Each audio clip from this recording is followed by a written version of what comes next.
Dyma'r myfyrdod ar gyfer Mawrth, y 7 sef Sul y Mamau. A Sul y Mamau hapus i'r mamau na i gyd. Gair o ras. Dew nata ti ein tad graslon a thrigarog, i ddiolch i ti am bob dylanwad ar y chafol a fi arnom yn ein bywyd. O bob dylanwad, diolch am dylanwad mamau da. Diolch i ti am Efa, y fam gynta, ond 100,000 mwy o ddiolch am Mair, mam Iesu. Helpa ni gofio amdanynt yn yr oedfa hon. Amen. A bore yma, dwi'n mynd i ddarllen salm fodern, salm W. Rhys Niclas i'r fam. I bwy yr hoddwyd cyfrinach, a phwy a gafodd ddealltwriaeth mewn helaethrwydd, pwy a bertha heb ddanod ac a weina heb gwyn, gan bwy y ceir amynedd a sefydlogrwydd, a phwy o wnaeth gelfyddyd o ymgynnal, yr hon ar oes yr arglwydd yn angor i deulu ac yn amddiffynfa i gartref. Gwyn ei byd a rhai a brofodd diriondeb mam, ac a feithriniwyd yng nghysgod ei dioddef garwch. Fel brenhines ar ei theyrnas, felly y llywodraeth ar ei heilwyd, gyda threidd garwch gweld, a'i ffriod a'i phlant a ymgysurant o'i phlegyd. Ynddi, y mae gwarineb yn ben a doethineb yn safon, ac ni fetha neu dirnadaeth, ei chariad a geidw ddrysau yn agored.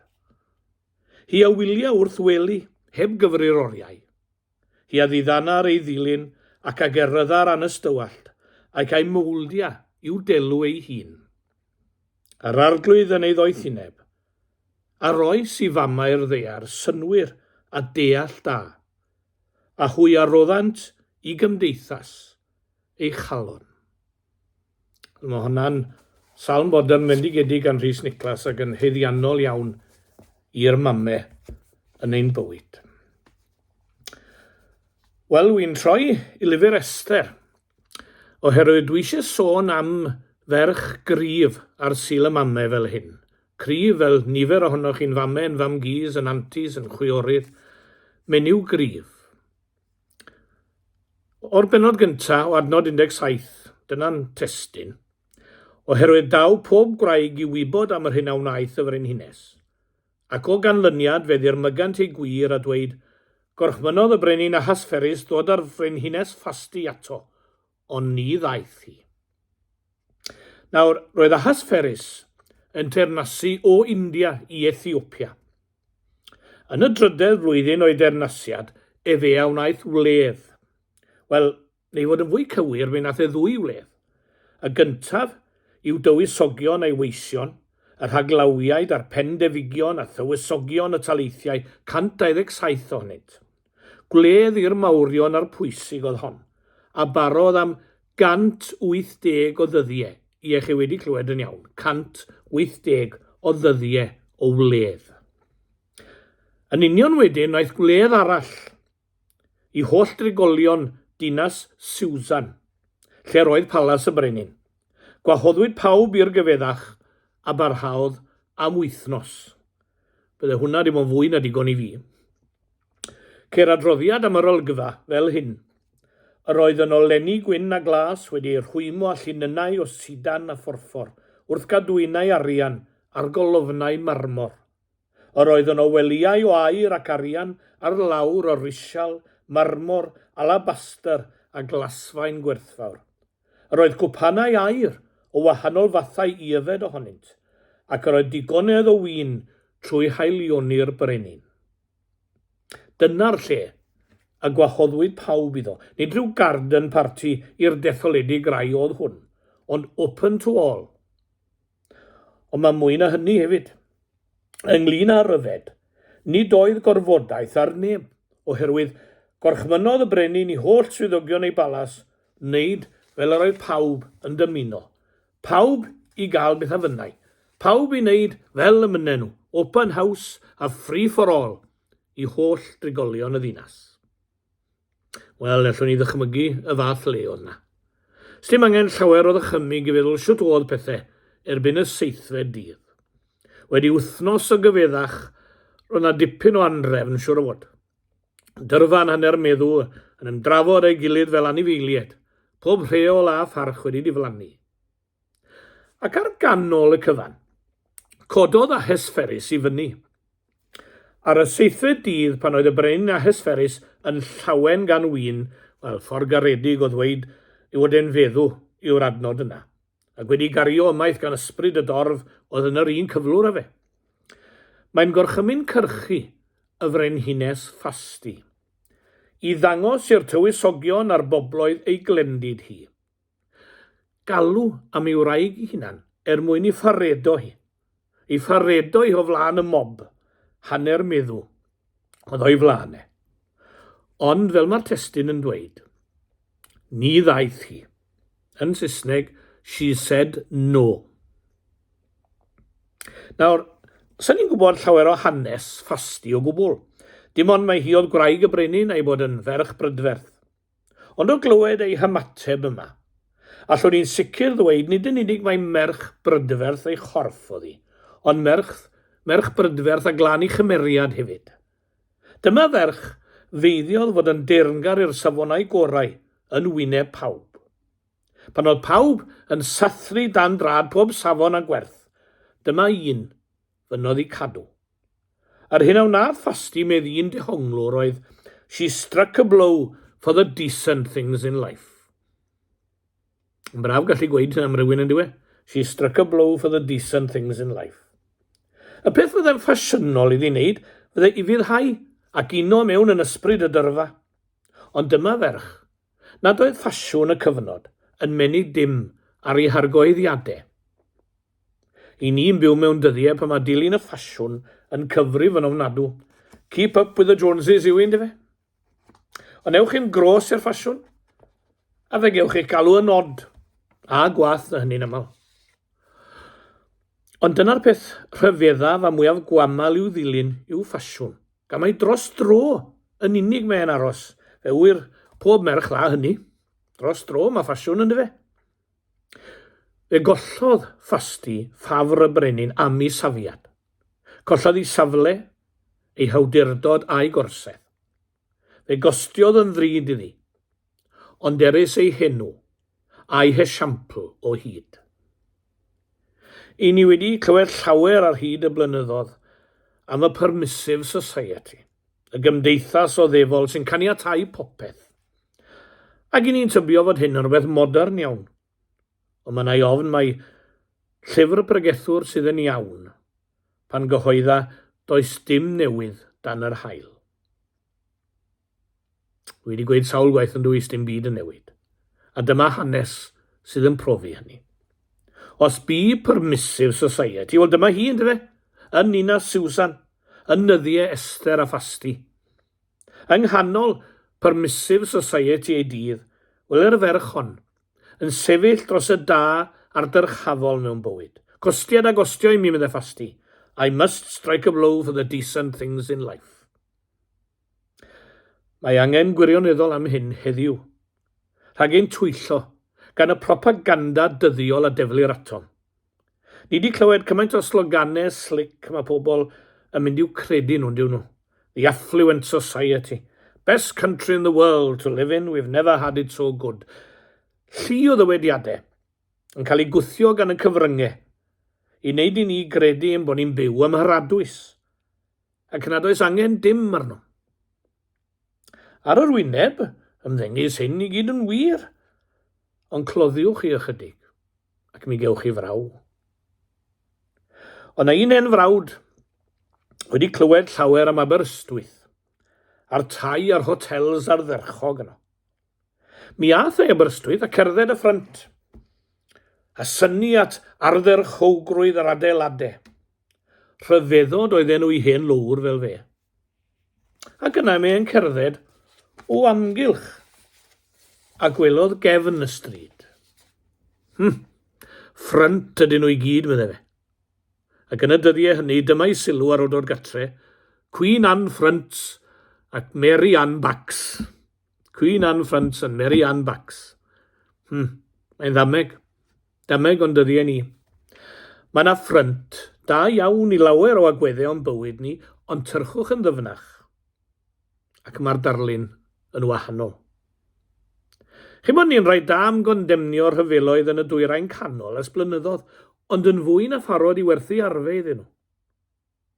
Mae gwleidyddion yn condemnio Putin nawr, ond faint o ran mae Rwsied wedi chwarae yng ngwleidyddiaeth gwledydd yr ynysoedd yma'n ddiweddar. Y raffluent age.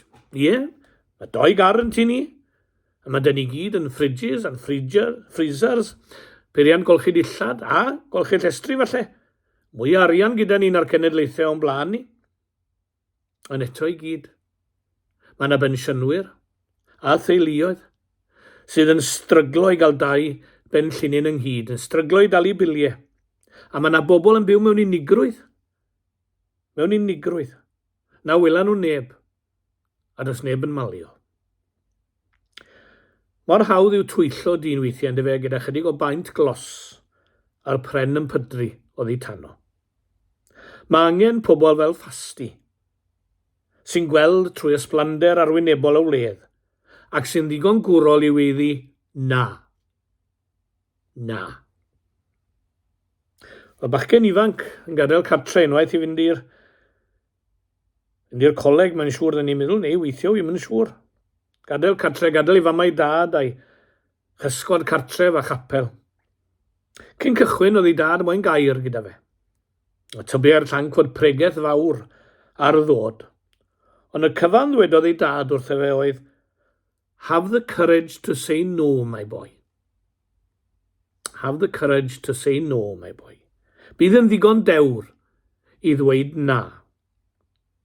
A mae angen gwroldeb i ddweud hynny. Peidiad neb a thybion wahanol. Mae peer pressure ar bobl ifanc yn aruthrol o gryf. A mae angen dewrder i ddweud na. Nid gwneud rhywbeth rhwydd na Ffasti, ac nid yn rhwydd y safodd neb erioed dros y gorau a'r dyrchafol chwaith. Mae'n haws o lawer i ddilyn y ffasiwn, yr arfer ar y funud achos dyna'r ffasiwn. Nid rhain dilyn ffasiwn fi mawrion y byd. Cyngor Jeremia oedd sefwch ac edrychwch. A fe safodd Elias yn llwybr Ahab a Jezebel a'i condemnio. Y perygl yw, chi'n gweld, pan mae'r eglwys yn priodi ysbryd yr oes, mae'n ffeindio ei hunan yn weddw yn yr oes nesaf. A bethau newid yn diw nhw. Mae'r safonau wedi gosod i ddilynwyr Iesu Grist. Dwi'n credu bod yn bwysig cyhoeddi ar Sul y Mamau fel hyn, fod angen rhai fel y ferch hon heddiw, i sefyll dros y gwerthoedd da, ac i gadw safonau mwyn y fori. I ni wedi bod yn eog o gau siopau bach yn ein pertrefi wrth rithro i'r archfarchnadoedd a tre cael popeth yn siep. Ond fe ddaeth y Covid, a'r cyfnod clo, fydden ni gyd yn falch o siopa pentre, ac yn ddiolchgar am ei chefnogaeth. Yn bwysig yn bod ni'n cofio hyn, ac yn parhau yn gefnogol. Mae adnod ddiddorol gan Amos yn yr 8fed bennod. Gwyliwch chi, mae'r amser yn dod. Fy meistr yr arglwydd sy'n dweud hyn, pan fyddai'n anfon newyn drwy'r wlad. Dim newyn am fara neu sychder am ddŵr, ond awydd gwirioneddol i glywed neges yr arglwydd. Ie. A gadewch i ni, fel Ffasti, sefyll dros y pethau gorau. Mae treftadaeth Gristnogol yr hen wlad yma yn ein dwylo ni. Treftadaeth i wrthaddodi yn plant ac i blant fy mhlant, yn dreftadaeth dragwyddol. Y gweler moch yn rhithro ar niw meiddi. Mina ein awr galwaf ar fy nghyfeillion, gyffredin ac ysgol haig, dewch ataf i'r adwy, sefwch gyda mi yn y bwlch, fel y cadw'r i'r oesau a ddel, y glendid a fi. Ie, mae hyn yn wir yn dermau'r iaith Gymraeg ac yn hermau Cristnogaeth yng Nghymru. Ie, diolch am ferched cryf ar Sul y Mamau, a boed i ni gyd ddilyn ei hesiampl yn mwyn enw. Amen. Gorffen gyda gweddi addas ar gyfer heddiw. Gawn ni weddio. Diolch i ti am gariad pob mam dda. Hwy fi'n sioganu uwch ein cryd, yn gwylio'n cerddediad pan edrych am blant, yn aberthu, yn ceryddu ac yn disgyblu. Dyma'r cariad sy'n gwylio, y cariad sy'n galw, yn gwarchod ein cerddediad y more oes ac yn gwarchod ein bywyd hyd ei allu. Rydym yn meddwl hefyd am fam gi a chwaer a merch sydd wedi gorfod gweithredu fel mam, oherwydd amryw amgylchiadau, ac wedi cyflawni'r gwaith yn wrol a gyda chariad mamol. Ie, diolch iddynt am gydion ein llaw ar ddechrau'r daith. Yn harwen ithgyseg yr di. Cydnabyddwn ein dyled iddynt am ein dysgu barchyd y bethau di. Y ddyliwn yn aml o ddiwein tad beth fyddai ein hanes, ond i bai iddynt ein cyfarwyddo yn dysgu ddewis y gorau mewn bywyd. Gwerthfawrogon ei haberth, ei cariad a'i llafur, yn paratoi cartref cysurus ar ein cyfer. Gwyddom fod ei cariad yn fawr tuag atom oherwydd ei gofal amdanom. Sylweddolwn fod lles a ffyniant y teulu yn cael blaenoriaeth ganddynt bob amser. Gofidiwn yn aml am i mi fethu ymateb fel y dylem i'r cariad a ddangoswyd ganddynt. Derbyn ein diolch o Dduw, am bob cyfarwyddyd a chyngor a roddwyd i ni gan ein mamau. Ond i bai amdanynt, ni fydda unrhyw fath o drefn arnom o gwbl. Cydnabyddwn a fi'n i wrando bob amser ar gyngor ein mamau, oherwydd ein bod yn meddwl ein bod yn gwybod yn well na hwy. Gwelsom fwy nag unwaith mae ein camgymeriad mawr oedd peidio dilyn ei cyfarwyddyd. Maddau ni am beidio ei parchu fel y dylem ei parchu. Maddau ni os nad ydym yn ei caru fel y dylem ei caru. Wrth i ni ddod i weld a sylweddoli mor fawr yw ein dyled iddynt, arwen ni os gwelid i'n dda, i'w caru ac i fod yn ofalus ohonynt. Dyrod y gymorth i ni weld mai ein braint yw byw i'w caru hwy, sy'n byw i'n caru ni. Er mwyn Iesu Grist ein harglwydd. Amen.